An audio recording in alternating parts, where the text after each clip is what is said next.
Yaya makambu oyo ya basi yanda kubasa la kaki Chelsea et comme fréquent je ne sais pas virus ninu et côté basi ya mabala bako makba Chelsea ya kosakanate makambu kutu oyo ya Fallon na Martin na nous tozole yango solution te tala na ngola ezali ya koyinda lisusu yaya Alisson mwasi ya Eric yaya Alisson akeiko kufa na ndaku ya kopena ye akufinda ndenge nini aziki kozika yaya comment ça fait que Alisson mwasi ya libala mobile na ya salaka na compagnie ya pétrole 28 jours na mai 28 jours libanda tangu mobile akendaka bongo na mai ye abimaka akendaka epa ya kopena ye tala ndaku eziki ye aziki o liwe somo boy Alisson apesi son na mobile na ye son na bana son na famille yango tokosulula lelo Koffi Olomide alobaki y a pas la guerre au Congo on nous tape on nous frappe bate belé ba kondana qui est ba koloba non alobaki mabe mi soupe ba komisa qui est parmi batu oyo ba supporter Koffi Olomide ancien mois na etope mois année musicale Bouron pe la Jeko yepe aleki afanda ki yata abino Koffi botika e calme o alobi on s'engage ke ye malobana ekutu ezali pona kosunga chef de l'état ndenge namoni vient na ngai Antoine Koffi Olomide Koffi en parlant de Koffi Olomide na mona ki asala ki à la une oh bato mosusu Koffi asali haute trahison non ezali haute trahison te donc batika les ramo tranquille ezaka te ke mutalobi boye sans pour autant pour analyser les cambo haute sanction te ba sanction mosusu ezaba ba sanction moko superfétatoire ezaba ba sanction moko inutile on se comprendre les lois sont tellement missionnées des artistes de Alpha Blondy azolo mama mazolo pona mboka na ye mais tu as l'impression qu'il va s'attaquer dans le régime non il azolo baka la vérité na réunion ya ba manyanga ya Ntimba Makese est-ce que boyebi Ntimba Makese bino boyebi ka na kombo ya Jules Cubens comme on a ezalaka Ntimba Makese vrai munyanga ya solo na réunion ya banyanga avanda kiniete apesi identité na ye esika uta tala un vrai patriote a esika uta Ntimba Makese munyanga ya solo Jules Cubens filmé Bamanyanga, Badi secteur, Bandeko Balandi, Bozo Mona, Mona Azoloba, Boebiye, Gilles Kibens, Ntimba Makiese, Boebi Azalakane Manyanga, 10 secteur à Luozi, Abetre Absoka Kimanyanga Mouké, Papa John Azali patron ya papa na Mangelu. Papa Luzaya Azali patron, préfet, papa Azali Konan. Voilà. Donc Beto Mono Mangembo ya Butugila. Mangembo ya Butugila, Mangembo ya salle école primaire, secondaire. Abuki Kinshasa, mu 18 akaga ya Isa Kinshasa. Moyoki. Phénomène oyo ya basi ya mabala to bato oyo bakangami mobala zoli mwasi kisi bakangami bato basali bakangami est-ce que kokangama ezalaka kisi ya solo to za phénomène moko naturel to finaki to tangaki ba documentaire talama élément oyo balobi il paraît ezalaka pe kamoko naturel et gros salama qu'est-ce qui fait que bato mibale bakangama yango pe to koloba na émission ya lelo. Le pénis captivus. C'est quand un mâle et une femelle se retrouvent coincés. C'est un phénomène très très rare. Ceci n'a rien à voir avec la sorcellerie, ni des sorts jetés, ni l'infidélité. Le pénis captivus, c'est quoi? Pendant l'amour, tout à coup, on se rend compte qu'on est coincé. Le pénis est dans le vagin et il est impossible de le faire sortir. Au début, on attend un peu et ça reste coincé. Le pénis coincé, ça ne fait pas rire tout le monde. Les étudiants en médecine se racontent des histoires de chasse, les employés du SAMU aussi, et on peut tous en rigoler. Mais quand ça t'arrive à toi, sur le moment, tu ne trouves pas ça spécialement amusant. Un médecin urgentiste m'a raconté, une dame m'a appelé en disant qu'elle avait très mal au ventre. En fait, quand je suis arrivé, elle était coincée avec son amant. Ba Congolais à Brazzaville baleli infiltration ya ba Rwandais na mboka na bango e bandi kokota malembe par le trichement topé via basi ya ba Rwandaise ba kondi mingi ya Congo basi ba ju ba deuxième bureau ya basi ya ba Rwandaise est-ce que bobosani histoire ya Congo démocratique ndenge zalaki mwana mobali oyo a dénoncé pe aleli. Moi j'ai mes réseaux aussi, regardez bien, la femme que vous voyez là c'est une Rwandaise. Denis Christian s'assume de soi avec une Rwandaise le 23 février 2023 aux États-Unis d'Amérique. Aux États-Unis d'Amérique, regardez, avec une Rwandaise. Denis Christian Sassou Nguesso. Les preuves sont là. Voilà. Alors, cette Rwandaise-là, les Noirs sont de peuple béni. Est-ce que vous avez dit que les Bélé habitants et Bélé tout habitants à Libosona Mokili Oyo et c'est là qui bongo ba peuple noir. Est-ce que vous avez dit que Australie a les Oyo comme Mindena Mindele. Est-ce que vous avez dit que Australie et c'est là qui y a batu Mwindu. Ce qu'on a quitté Landa. Ça c'est une vérité. C'est comme ça qu'ils ont fabriqué l'Australie. L'Australie appartenait au peuple noir, des aborigènes. Mais quand il y avait crise politique en Europe, pendant la période des rois fainéants, ainsi, les royaumes s'étaient désintégrés. Il y avait la famine, la mauvaise gouvernance, et les Anglais étant pauvres, donc se livraient à des activités là-bas négatives. Ainsi, les prisons en Angleterre se remplissaient de bandits à grand chemin, de criminels, tout ça.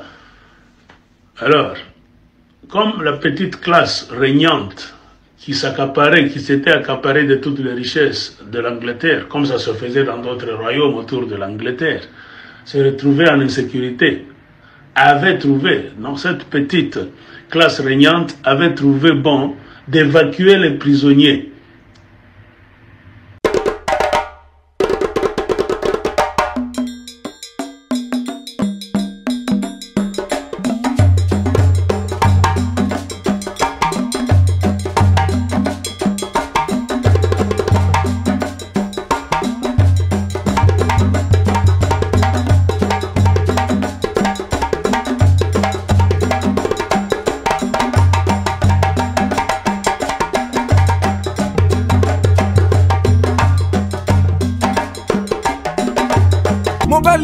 na mwina ngolo aboya hydroquinone soki ezotambola basheri bazokwea mayanga na retrouve douce tendresse affection epa na yo nasalelo nini mpo ndimake na kupendaka sana shitakwacha pelende wenjo Mbote na bino bandeko balandi ya radio Lokoye télévision bisika nyos tu bozwami merci na confiance au peu fidélité bozali ko continuer ko pesa programme oyo radio Lokole masolo epai wapi tozali ko kuta na kapo na ko solola makambo zali ko leka bongo na communauté na biso africaine en général mingi ya biso batu ya mangala kombo na ngai fiston Pelende tata ya Sedeke oza na Brésil oza na Istanbul oza na Kuala Lumpur oza na Dallas oza na Venezuela tala émission na bino yango yo e bandito senga kana osoki okoti eloko ya liboso yo o aimer vidéo après ko aimer vidéo o partager soki ozali abonné merci mi kasi soki mba liboso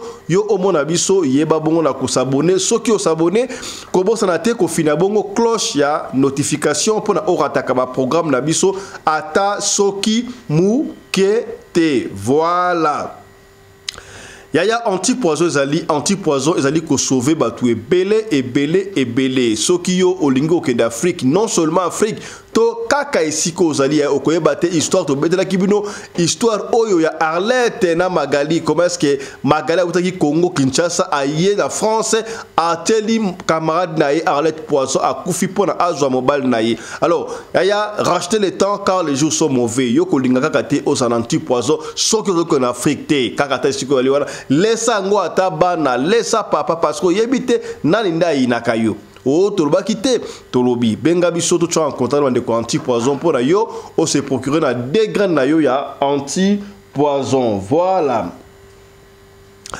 Tokobanda liboso na information ya Koffi Olomide toute la ville toute la planète en parler na ba chaîne étrangère balobiko donc Koffi Olomide a confirmé qu'il n'y a pas la guerre au Congo. Oui c'est vrai est-ce qu'il y a la guerre au Congo ou il n'y a pas la guerre on nous tape qui nous tape le Rwandais on nous gifle est-ce que c'est vrai ou c'est faux. Oui d'autres personnes nous disaient que non c'est vrai mais ça va dire faux pourquoi c'est vrai que Koffi Olomide il n'y a pas la guerre parce que la personne qui est censée déclarer la guerre c'est le chef de l'État les garants de la nation il n'a jamais déclaré la guerre mais plutôt il nous avait promis à la moindre escarmouche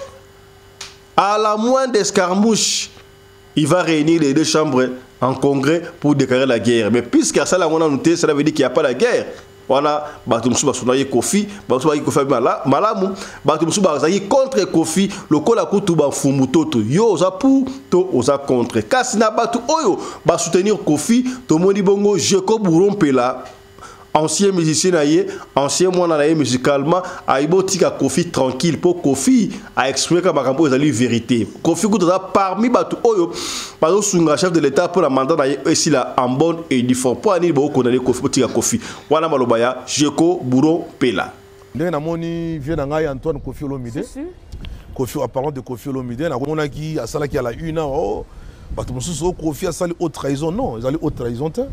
Donc, batika les rames tranquilles. Les arrêtés que Moutalobi sont pour autant pour analyser les cambous. Haute sanction, les sanctions, monsieur, les sanctions sont superfétatoires. Les sanctions inutiles. On se comprend. Les lois sont tellement missionnées des artistes, des Alpha Blondie, Azolo Maman Mazolo pour Namboka nae. Mais tu as l'impression qu'ils vont s'attaquer dans le régime. Non, Azolo Baka la vérité. C'est au bon bâti wapi. Au bon mangoti wapi. Il faut qu'on s'attaque à la moutouté. Mais ils allaient contre. Batou Moussou Bazo entouré le régime ya Fachiwana. Baza Batou Bazara na politique et intérêt personnel. Il faut que l'on ait l'habitude de la boutique à Moïbi. Mboka Oyo, tu vivre trop dans souffrance, dans calamité. Moïbi peut les caper trop. Hein? Bon, ça, la Makambo, c'est que la population attend de vous. On a un message. Ils allaient bien. Ils peuvent interpeller le chef de l'État. Hein? Mais Kofi ne s'est pas attaqué au régime. Il y a Fachi. Mais Nayebi vient dans la connaissance mauvais à s'attaquer à un individu. Pour Miyebi Bazali, sur la vérité. Miyebi Bazali, l'unité Congo est avancée. Aujourd'hui, nous avons la chance d'avoir la tête qui a payé au président de Fachi. À partir de jalon déjà, où il a posé, c'est quelqu'un animé de bonne foi. Mais qui sont ces gens-là qui l'entourent? Même si on comprend, nous, je comprends parfaitement. Qui sont ces gens-là qui l'entourent? Au moins, le ministre Mouibi. Au moins, le général Mouibi. Au moins, mais finalement, moi, je pense que ce que tu as dit, Kofi Alobaki, pour Kofi dans un sociologue, on comprend, analyser. C'est-à-dire qu'ils s'attaquer plus dans le bateau. Oh, ils vont combattre le président a reçu le mandat. Parce que dans le mandat, le président a jugé. Mais tous ces gens-là qui l'ont entouré, au moins, on va bendani, on va bendi balard, on va bendani. Nous comprenons. Il faut que la population soit claire, mais pas mon clair. Il y a des PCO, des attribués par exemple les postes dans le ministère, mais au Salini. Tu as fait quoi? La population, elle a souvenir de Oibaki. Alors il faut continuer à t'applaudir, il faut continuer à applaudir pour toi. Non, ce n'est pas comme ça. Kofi et l'Oibaki, moi je l'ai très bien suivi, j'ai analysé. Tu sens que c'est quelqu'un, Azana Mouramboka. Il souffre. La plupart des entourages, il y a des acteurs politiques congolais, traître. Je ne mange pas mes mots. Bon, il n'y a nulle part. Bon, il n'y a nulle part. Traître, trop la mboka. La liberté d'expression, ils allaient vraiment.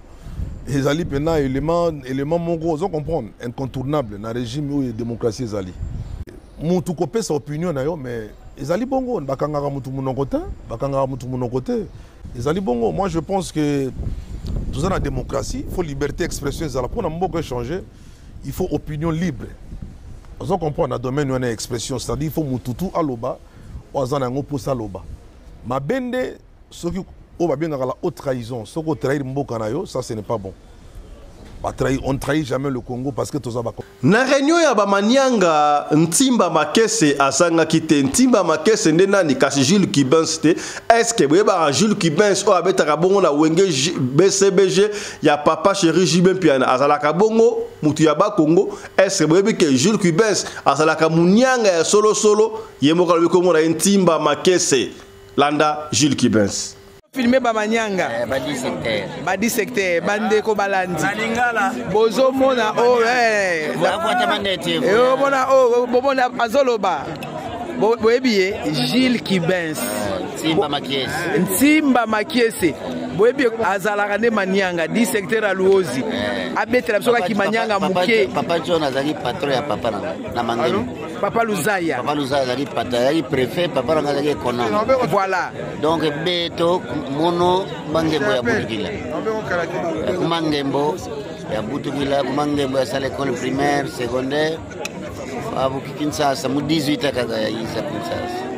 Boyoki vrai manyanga biso yenda za vrai oka lobi yango Papa Gilles to kendeki na luozi kokunda Papa Jean to moni luozi eza lokola grand village yo za musicien aussi okoma na Goma tala lac Kivu ndenge batu wana ndenge bandeko na biso ya este modèle basali Goma oyo ezali pembeni ya mai metala biso luozi yango tozwi décision biso moko ba ressortisa luozi to banda kotonga luozi l'État akoya soki amoni ototongi to forcer l'État maboko biso na totonga to somba babikuna terrain ezali moins de $200 obigo. Papa Gilles, yo banda. Tosu man tot. Papa Gilles Kibens, mutu na muta bongi c'est pas opération mutu na muta tonga na territoire na bango. En tout cas, mama what you want? Opération mutu na muta tonga na territoire na bango. Papa Gilles Olobini. T'es carré. Kitoko. Carré, c'est-à-dire c'est bon. Boyoki Gilles Kibens, Manyanga, 10 secteurs ya luozi. Ah, tokos. C'est la fierté Manyanga, mumambo ma musique. Ya tata nsumbu lenga wafokwa ndi personam. Tata kiambuguta. Baroza bamana fo abu beto tete katulan soni za Manyanga. Ale. Nani? Na modogo nani? Na modogo pe oh mais soki na yebaka na Paris naza komona ye na Paris 11e. Na lingaki na zoeka apatia Paris. Modogo pas appelé 10 secteur. Modogo.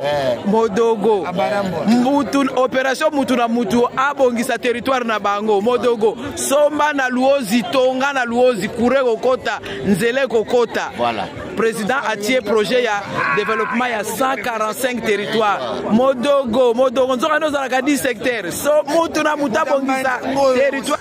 Yaya phénomène oyo ya batu bakangami ezali comme fréquente mona ki yango batu bakufi na hôtel songolo pakala bakangami batu boye alors bachibaou balubo asali boye soki moi ça que de kindumba mobala ko kisi pona basi bakanga ba eza presque na ba pays presque surtout banoa mais phénomène au kangama ezala kaka pa ya batu mwindu te même pa ya mindele pe bakangamaka bamsu balobi ezala kisi oui bamsu bazolaka yango kisi kasi msu pe babi ezala phénomène moko naturel ou nini landa ba explication est-ce que c'est vrai ou c'est faux? Le pénis captivus. C'est quand un mâle et une femelle se retrouvent coincés. C'est un phénomène très très rare. Ceci n'a rien à voir avec la sorcellerie, ni des sorts jetés, ni l'infidélité. Le pénis captivus, c'est quoi? Pendant l'amour, tout à coup, on se rend compte qu'on est coincé. Le pénis est dans le vagin et il est impossible de le faire sortir. Au début, on attend un peu et ça reste coincé. Le pénis coincé, ça ne fait pas rire tout le monde. Les étudiants en médecine se racontent des histoires de chasse, les employés du SAMU aussi, et on peut tous en rigoler. Mais quand ça t'arrive à toi, sur le moment, tu ne trouves pas ça spécialement amusant. Un médecin urgentiste m'a raconté, une dame m'a appelé en disant qu'elle avait très mal au ventre. En fait, quand je suis arrivé, elle était coincée avec son amant. Et ils étaient tous les deux très gênés, même s'ils essayaient de faire comme si c'était une situation banale.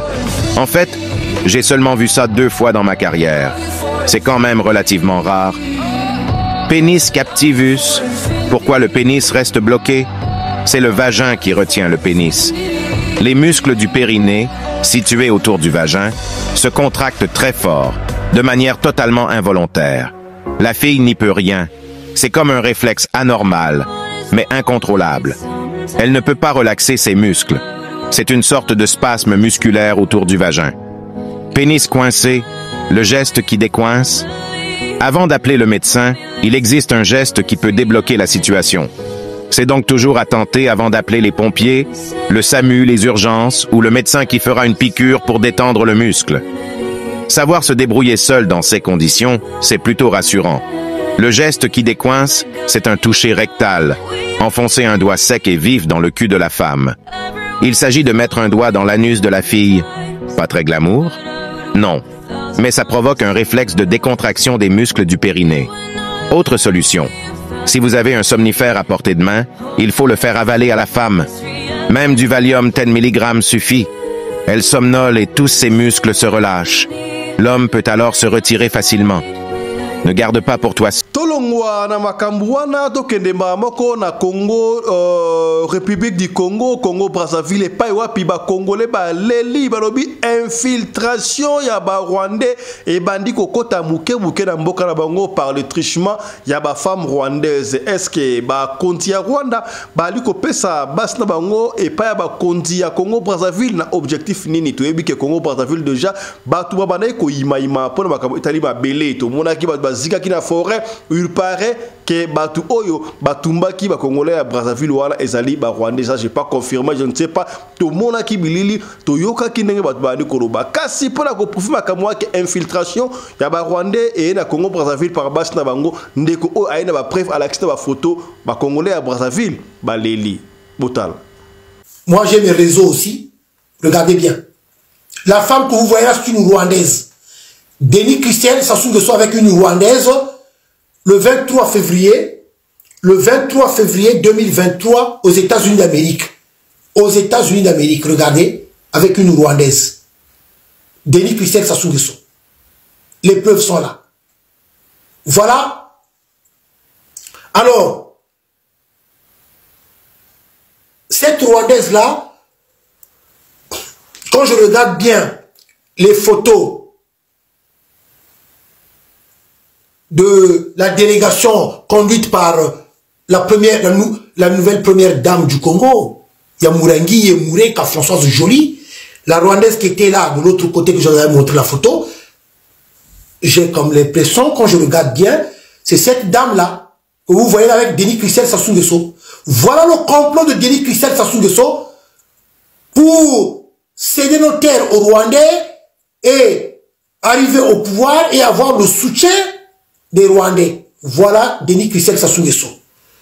En compagnie d'une Rwandaise aux États-Unis d'Amérique le 23 février 2023. Regardez peuple congolais. Je parle avec des preuves. Vous voyez, hein? Ah.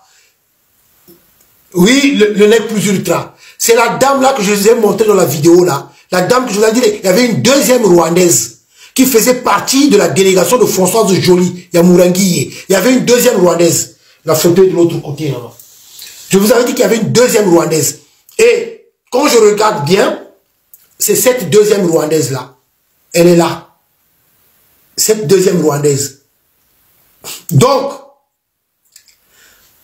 par mes sources, on m'a fait comprendre que Denis Christian Sassou Nguesso,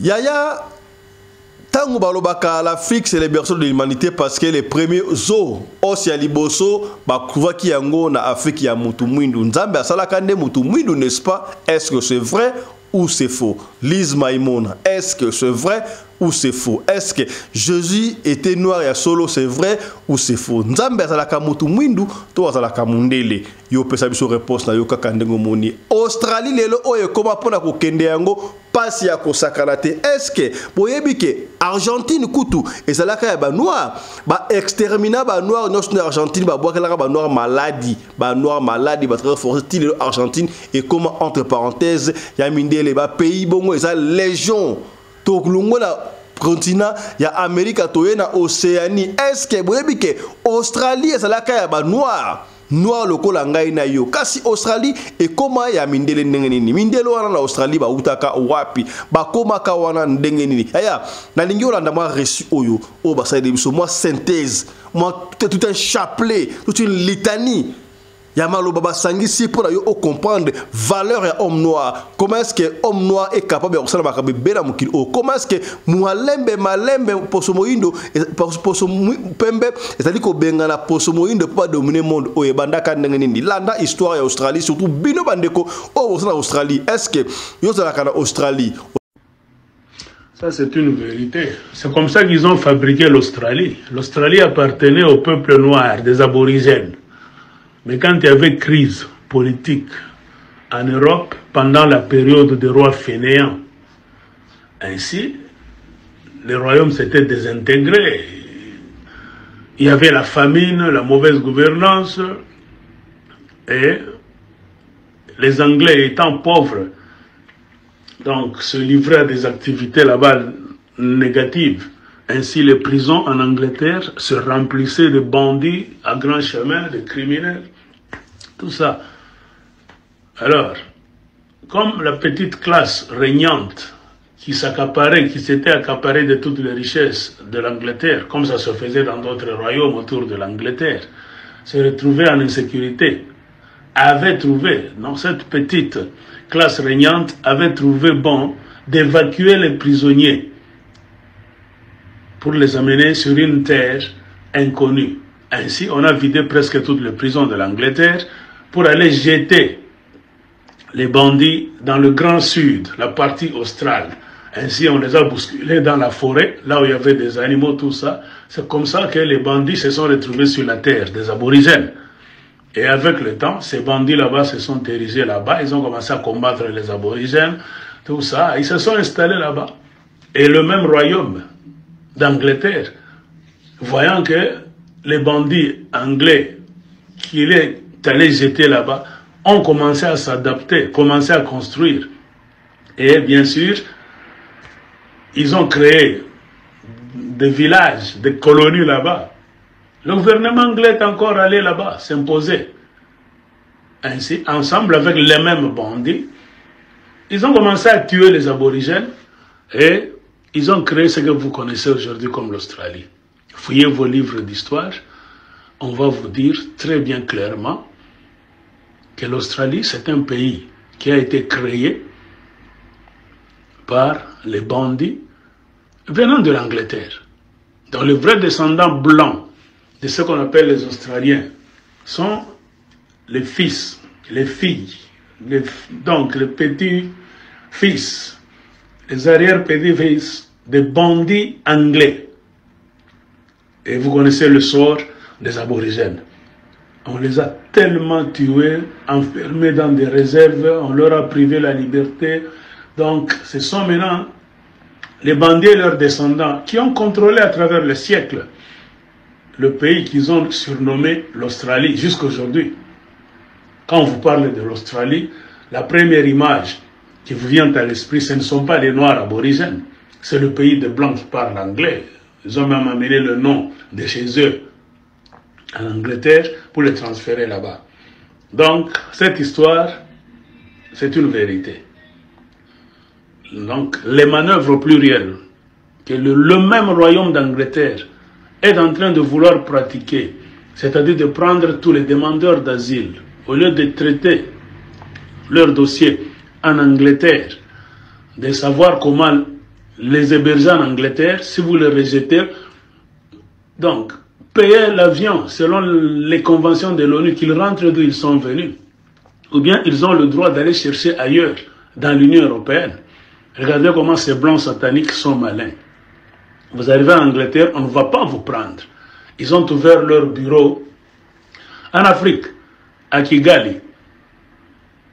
Donc on va commencer à jeter le même système que l'Angleterre avait utilisé dans le passé, de jeter les bandits en Afrique. Ce qui est devenu l'Australie, c'est le même système. Les gens qu'on va commencer à vous envoyer, est-ce que vous saurez leur origine? Non, c'est eux qui vont commencer à contrôler la machine. Ils vont faire passer les bandits, les mercenaires qu'ils ont créés, qu'ils continuent à créer dans leur base militaire à travers le monde, pour aller les héberger au Rwanda. Donc, Africains, mettez-vous ça dans la tête, le Rwanda de Paul Kagame et l'Ouganda de Museveni sont deux pays qu'on peut mieux appeler en politique les deux pépinières de la fabrication des mercenaires armés par le clan des anglo-saxons avec l'Amérique en tête, le Royaume-Uni et la suite. C'est pour contrôler l'Afrique centrale, en l'occurrence la zone qu'on appelle le pays, donc la zone des Grands Lacs, la région des Grands Lacs, pour la déstabiliser sérieusement et l'exploiter, parce que c'est là où se concentrent maintenant presque toutes les richesses, spécialement les minéraux stratégiques dont le monde a besoin pour utiliser pour la technologie de pointe, technologie nucléaire et électronique, ainsi de suite. Alors, le problème, ce n'est pas de voir les Anglais, les Américains faire ceci. Ça, c'est un fait. Mais le grand problème, c'est comment se comportent les dirigeants africains de l'Afrique centrale. En l'occurrence, le président de la République démocratique du Congo, Félix Tshisekedi, le président Denis Sassou Nguesso du Congo-Brazza, le président Archange Touadéra de la République centrafricaine, il se comporte comment? Le président angolais, Jean Lourenço, se comporte comment? Ce sont des questions que nous devons nous poser. Et le président zambien, Hakainde Hichilema, qui vient aussi de signer des accords avec les États-Unis d'Amérique, qui vient d'ouvrir un camp militaire en Zambie, et ils ont signé un mémorandum d'entente à Lusaka, avec la présence de Félix Tshisekedi qui est allé là-bas. Ce mémorandum d'entente couvre beaucoup d'accords, parmi lesquels l'accord d'exploiter le lithium de Manono, le prendre, je ne sais pas, par des trains, les camions, soi-disant. Au Congo, on a dit c'est pour les transformer à Lubumbashi. Mais en vérité, en réalité, si vous suivez beaucoup de documents en ligne, ça ne va pas s'arrêter à Lubumbashi. C'est un mensonge. On va les amener à Copperbelt, la province minière de la Zambie. Là, quelque part, entre Quito et Ndola, il y a des usines déjà qu'on a déjà réfectionnées. Là où Moïse Katumbi aussi cachait ses minéraux. Quand il les prenait dans ses camions là-bas, bruts, les minéraux bruts. Moïse Katumbi prenait les minéraux bruts dans ses camions pour les amener en Zambie. À partir de là, on les triait. Ça vient du Congo sous l'appellation cuivre. Mais quand c'est brut, c'est-à-dire ce n'est pas le cuivre seulement. Il y a des pourcentages de soufre, d'or, cobalt, là-bas, manganèse, parfois même du fer. Hein? Regardez comment on est en train de voler les richesses du Congo. À l'est de la République, on n'a jamais voulu ouvrir une usine pour l'exploitation et la transformation du coltan, cassitérite, wolframite, or au Congo. On a préféré aller les ouvrir à Kigali et à Kampala. Ce qu'on vous apporte chez vous, c'est la guerre seulement pour mieux les voler. Côté Zambie aussi, les Américains sont venus signer des histoires en Zambie pour l'exploitation des minéraux qui sont au Katanga. Ils n'entrent jamais au Congo pour signer avec les Congolais. Pourquoi? On a des dirigeants, soit ignorants, faibles ou traîtres tout court. Donc, l'histoire des demandeurs d'asile qu'on va commencer à déverser au Rwanda, c'est grave. Lisez le livre Le Retour du Mwami de Bernard Debré. Vous allez comprendre. Un livre qu'il a écrit en 1998. Vous allez comprendre tout ce qui est en train de se faire dans le monde aujourd'hui. Les anglo-saxons sont en train de conquérir l'Afrique centrale. La France, se retrouvant dans l'impuissance, est obligée de coopérer maintenant avec le monde anglo-saxon, avec l'Amérique en tête, pour qu'on puisse lui permettre à cette France-là de retourner en Afrique centrale. Et voir un président congolais qui n'a pas compris ce mécanisme, aller encore en France, demander le soutien des Français. C'est-à-dire, on a un problème en République démocratique du Congo. Alors, c'est vous les politiciens congolais maintenant qui êtes responsables de la misère, souffrance, même des massacres, génocide du peuple congolais. Ne dites pas demain qu'on vous a... Yaya tokobetela osika boye solo ya pasi epesi pasi ya kosakana te kasi ya mboto beta lisolo oyo ya Alison na Eric Salami bongo na Angola bana ya Angola bapesi masolo ma 2-3 jours oyo ya bondi ya bontarde mbote la bino bozali kitoko ya kosakana te na lela bino bana Angola makasi Angola tozaka batu moko comprendre masolo mikolo zo utela Angola bandeko ya France bolali bozo pesa suma masolo te na ndenge nini tala bandeko ya Angola bandi komata na banda ikolobango awa makambu kutu ya Fallon na Martin na nuesilité ndeko moka bengaki apesa ki biso précision pour na makambu o etali Fallon na Martin to banda komi tungusa awa yango tozolo baka makambu ya Fallon Fallon ni boy Fallon ni boy osiko Martin azali wapi yoka version o na kobete na buke ya makambu ya Fallon na Martin ezali euti pa ya cousine propre ya copine ya Martin baboy ko bibi misa baboy bakunda ba papa fiso yo lobaka ka propre boy la so loba mais histoire ça dit boy batu ebe d'abord oui c'est vrai libosé bandaki Fallon aza muluba te aza muluba te Fallon azali muluba te Fallon azali mungwandi mobali ya Fallon pe azali muluba te mobali ya Fallon pe azali mungwandi do bangwandi na bangwandi bafanda kabongo na kan kokolo oui c'est vrai Akan kokolo. Tangu Fallon akufaki, c'est vrai. Oyokaki mama ya Fallon alekaki ya bana ekolo baloba oui c'est vrai mais mama tanga afalo baloba nengo wana c'est vrai que mobali ya Fallon abengana ki mama ya Fallon. Baya ta matanga wana te. Mais après négociation ba calmer ko yango ya ko ndima mama ya Fallon azonga kuna. Oui c'est vrai que mobali ya Fallon abana ko soupçonner Fallon na makambo ya mike. Alors, qui est Martin? Contrairement à Martin, azali petit bitinda, ya mobali ya Fallon et consort. Non. Martin pe abanda ki ko vanda kaka na kan kokolo wana siko Martin afandaka abane ko vanda pa na koko na bango. Koko na ye ya mwasi mobali azaka soda e consort akufa batika na kan wana kotia ba veuve. Martin bane ko vanda wana. Martin azalaki na copine na ye. Autant comme on a été pour la polémique, copine ya Martin de azalaki na moi boutique na ye moi ska bistrot ko mo sanga ko so mo bloka mikemi kezaki copine ya Martin ezalaki Fallon te. Alors tellement Martin abande ko fala ko na bango copine na ye wana pe abande ko fanda kaka na kan to afanda na kanti lelo na mama na bango a part kana bango azaka pe na boutique na ye wana. Alors na kata boutique wana moko alala na ye pe wana. Alors siko goto Martin alala ka mingi na boutique ya copine na ye wana pona a surveiller kango batu bayi ba okeno azala ka copain na copine azala kana ye.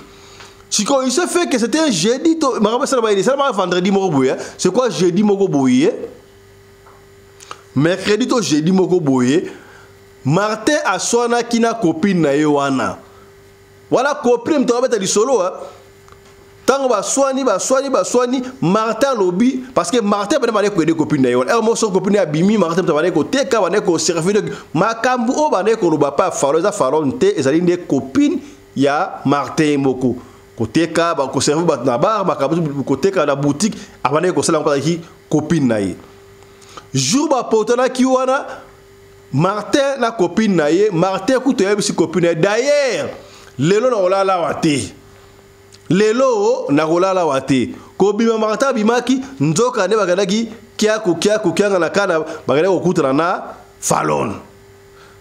Siko, entre parenthèses, wanande ba pesi so précision te donc et c'est là qui Martin azobima na copine ba balate parce que copain na copine kaka ba fanda rapenda kumorote Martin fandaka et pas koko na bango copine yo pa fandaka et pas maman na bango mais moko ba za la boutique wana to yebite Martin abane ko déjà na Fallon. Nandenge nini on ne sait pas mais bagane ko kufa mba na hôtel nandenge nini a talaku nseki talaku mamba wana version euti na famille ya copine ya Martin bino batwane ko luka parce que ya Fallon cousine bagini biso to sa pas Fallon te matanga pas Fallon ngol bola ka biso sika matanga o ya Martin zali matanga pe ya Martin pa kokona ye kaka na kokolo wana ezapeka na kokolo wana. boutique to pe bistrot ya mwasi ya Martin to chéri ya Martin copine na ye ezape kaka na kan kokolo wana tala moi version muke makambu ya Fallon otomane ko luka Martin kenda ki Martin histoire ya ngwa mais to ko zonga lisusu makambu oyo ya Martin na Fallon soto ju précision yango wana tenga to prese muke makambu wana yango wana na bandi komitu na ka pona nini basi ya mabala ba komina ki Chelsea ko leka kutu paka juma ngale ko comprendre yango te. Qu'est-ce qui ne va pas?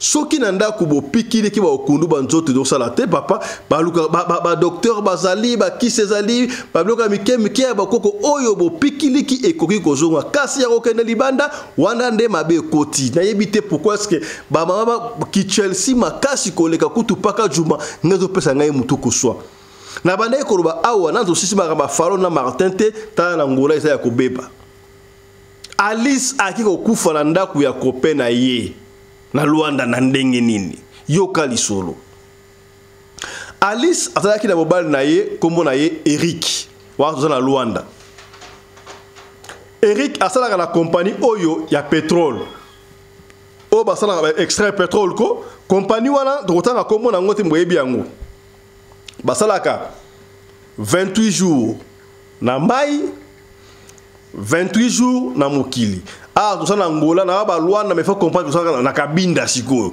bon et ça Angola mais na kabinda Luanda te mais na kabinda so na bi Luanda comprendre que tout ça Angola Luanda mais tout ça na kabinda compagnie wana basala 28 jours na mai 28 jours libanda Alice pardon Alice te Alison voilà kombo ya mwasi yango fi yango Alison na Eric babalana basana bana misatu ya liboso asana mba 15 mogoboy ya suka olobi asana 6 mois ya pamba ya suka bébé ya 6 mois siko qu'est-ce qui se passe Alison tango yaki na libala abengisa ile kina ya mwasi po asala kana ka deza la kayo babali yo ezule kina ya mwasi okena ye soki po o mema tabisi po na mobali na ebite mais ezaka mingi ndengo apola asala sa ya na y a pas de problème. Bafandaka. Qu'est-ce qui s'est passé? Pendant les 28 jours, Oyo, Eric, à cause de la Mukili Nandaku, Aza, Moussala, à cause de la très bien à moi, Alison. Soki Kaka, Eric, à côté na Maï pendant 28 jours, Alison, à l'Obara, parlé Kinaye, que non, Talakabana, n'a la kei église, na kei veille. Oh, yo ke nakaba veille encore, ceux qui me bal noyo, à kei pe Maï. Kolukambongo pona bino yopo kei vere pona précision tolma Eric atia kutu Alison à l'aise a sombela Alison kutu mutuka Alison pasa la kanaye mais mobali asala mbongo kolekania asala na mai ko asombela kutu mwasi na ye mutuka siko tolma et comment qui trop l'équipe a dit au comprendre il y a va que n'a veillé pas la semaine va ça 28 jours dans mai semaine moi que ne veille 3 fois oh qu'est-ce qui ne va pas vers on a rending ni wana kaka neza la kabala qui suis teti clever abino le longa la rolanda yana ba soki na veille ngo wapi tangu yana ya bima Alison abimi l'équipe Alison abandi kolanda landa oh amona lo sika yana ya kendaka nzoka ya kendaka veiller nanda kumoko za kaka na quartier wala kaka mais je crois 3 ou 4 avenues après akendaka oh veiller ngwa kendaka vende awa y a pas de problème azongi ndako azeli yana ya Alison tangu yelobi esi ya bino veiller yo veiller ngwa kendaka ba na église okena rande veillé na pa ekuna et pas na ndako wana mais ndako wana garçon na kuna sala kaye moko sala mwana ye moko ya 7 ans yo kena veillé pas célibataire kuna baka mosana na sepeli na ngote osali maka mabe makasi beau frère azoke na mai ko nyokoma pona ko lesa biso tala kutu afutela ngam na fa makamno stume yo makambo osala wana na sepeli na ngote yaya kalma Alison aza yaya ayebsileki oh moni wana kanga munoko na yo etika la kaka ndengo wana na ndenge nini soki bo pikili ki ba okundu ba nzoto papa ezali bala muté ba kisi ezali ya marque na marque oyo ko soane ke okota na ba bulu ya boye pasi ya kosakana te ba couple o bozo mona ezali na makambu ya kosakana te ezali na makambu ya kosakana te ya soki nzambe te mawa mawa yo pena mwasi ya libala okaka ndenge nini ke mobali na yo abimi yo pe obimi okei kosala ki Chelsea quelque part et le blanc le moko te okei pe osala fête bino fête o na osala azali mobali na ngate me mutu musu le moko te est-ce que bokomi basi ya mabala tout ça là ka angele le mariage c'est sacré tango yebisi yana ndengo ya mwa Italie ote melaka ngenge ndenge zali wana bon asa yana ye non elle était obligée ya kobomba yana ye mobali pe après 28 jours aye kozonga au fil du temps ba fandi pe normal c'est le ça la raté tango akei siko deuxième tour ya 28 jours semaine à liboso Alison akeba veillé na ye deuxième semaine tango akei veillé. On ne sait pas ndaku wana ya kopena ye ezika epela moto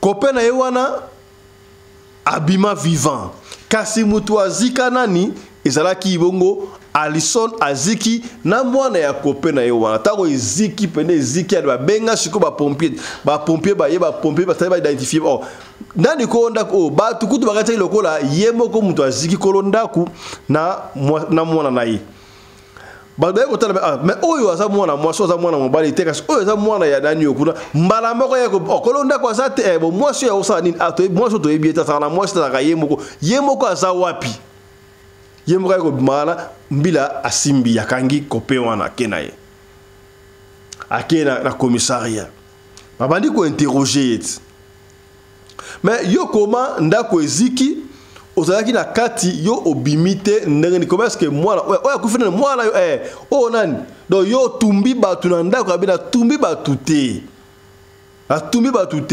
oyo siko babenga sikoyo Eric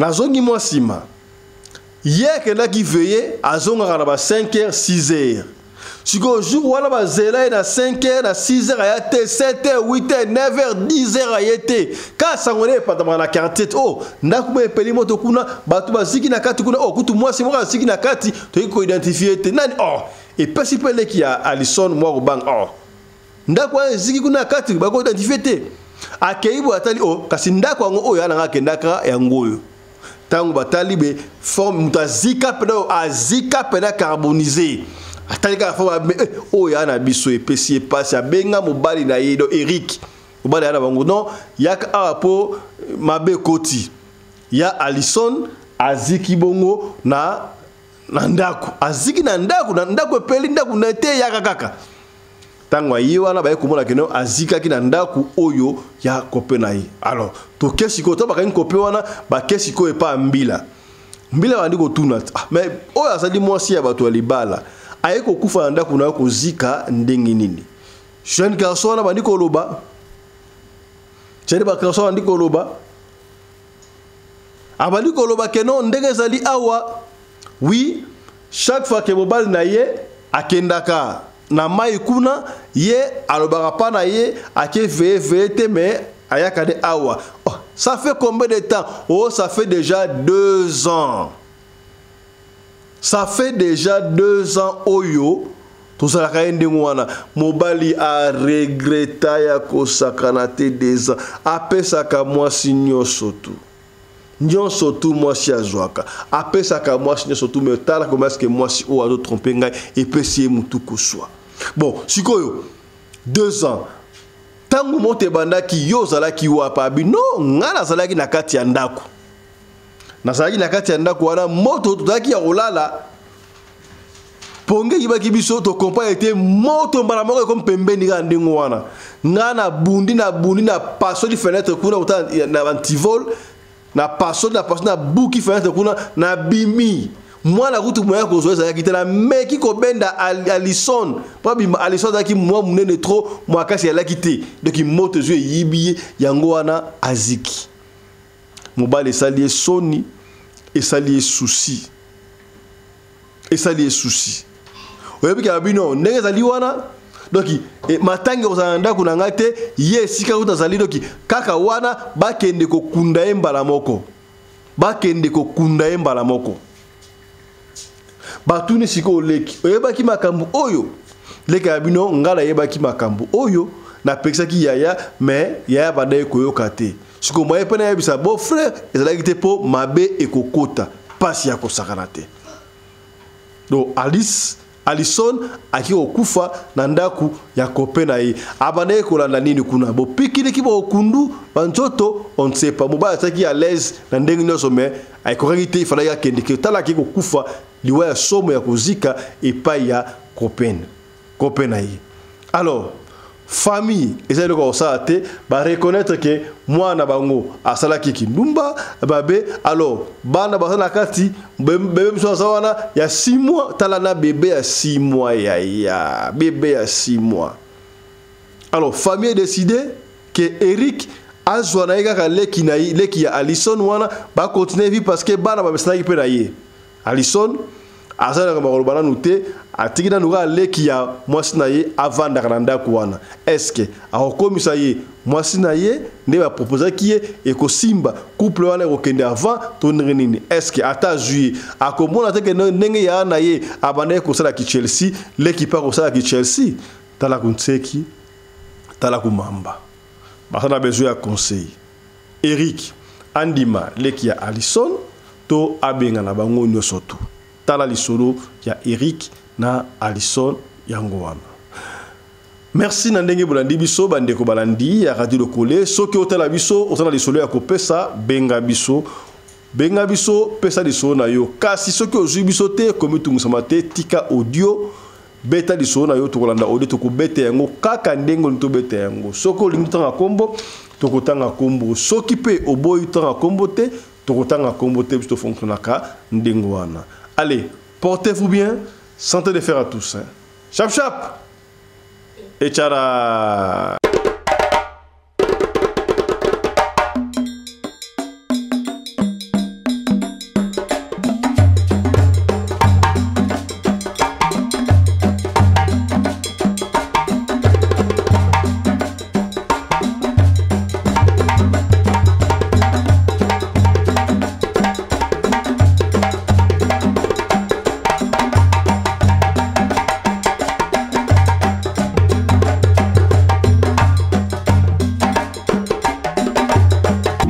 Mbinga na mwina ngolo aboya hydroquinone soki ezotambola basheri bazokoya mayanga na retrouve douce tendresse affection epa na yo nasalelo nini mpo ndimake na kupendaka sana shitakwacha pelende